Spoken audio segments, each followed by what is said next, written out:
So guys, ito pong finished product natin. Baboy sinabawan. Ayan, 'di ba? Mayroon siyang gulay, pitsay, okra, malunggay. Yan, 'di ba? Napakasimpleng gulay lang po inahalo natin. So ang gulay kasi yan, guys, bali ilang araw na si Rep, kaya nag-isip ako lulutuin ko siya. Yan, halo-halo na mayroon siyang pork. Kaya ayan, 'di ba? Napakasarap yung ulam natin. Wow, magic!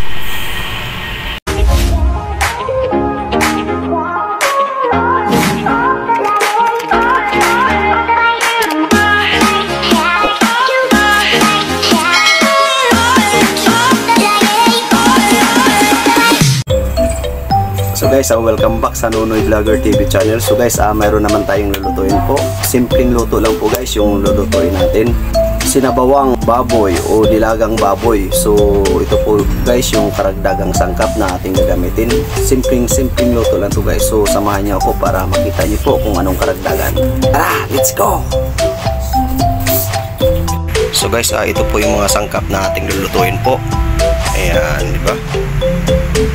Ito po yung pork, 1 kilo.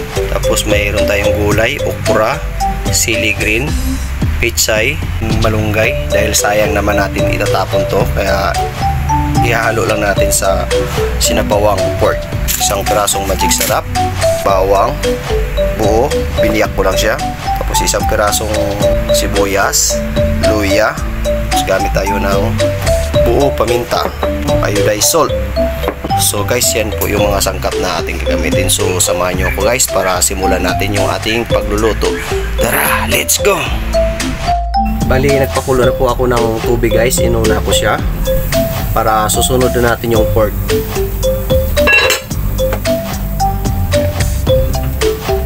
Lagay na natin. Ayan. Sabay ko na dito po yung luya, sibuyas, bawang. So tatakpan lang natin, hayaan natin siya kusang kumulo. Siguro lagyan na natin ng timer 15 minutes. So guys, silipin natin after 15 minutes po. Ayan, kulong-kulo po yung lagyan natin na baboy. Double check lang natin po yung baboy kung malambot siya. Medyo okay na siya. Dito na tayo maglagay ng asin, paminta buo. Ayan. Magic sarap. What is?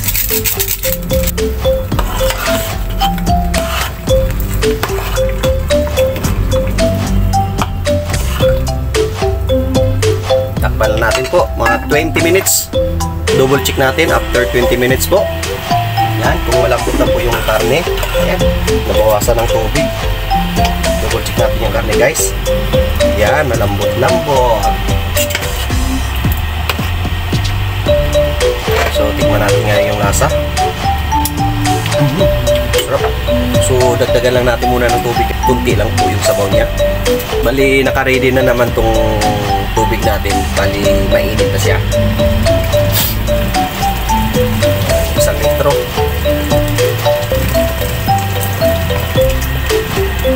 Para mas masarap humigop ng sabaw.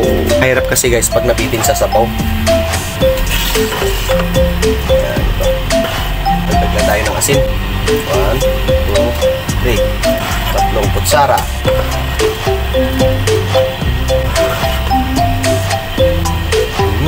Lagay na natin po yung okra. Ayan, unahin natin siya.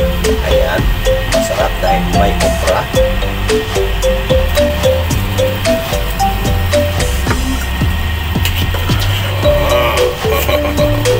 Ibang klase yung sinabawang baboy. Ayan, may okra siya. Takpan lang natin siya mga 2 minutes. Yun guys, after 2 minutes, ayan, mabango. Malabas talaga yung aroma ng okra natin. Susunod natin po yung pitsay. Ayan, di ba? 1 katutak na pitsay. Dahil ilang araw na kasi sa rip to guys, kaya yun ang ginawa ko. Ginawan ko ng paraan para maluto yung gulay natin. So, ilagay na natin siya sa pork.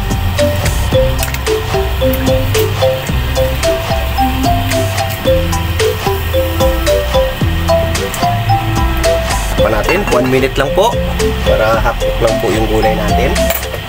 So guys, after 1 minute po, ayan, sarap pagkaluto ng gulay natin, no? Hapok na hapok. Lagay natin yung sili green, ayan, pangdagdag bango, ayan.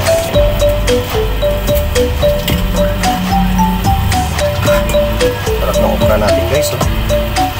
Malabas talaga yung aroma yung niluluto natin na sinabawang baboy. Ayan. Siyempre, itong malunggay guys, lalagay rin natin siya kasi sayang naman itapon. So ilang araw na sa ref, kaya ginawa natin ng paraan yung gulay na hindi siya masasayang. Kaya mas malaking tipid natin. Ayan, nilagay ko na yung malunggay.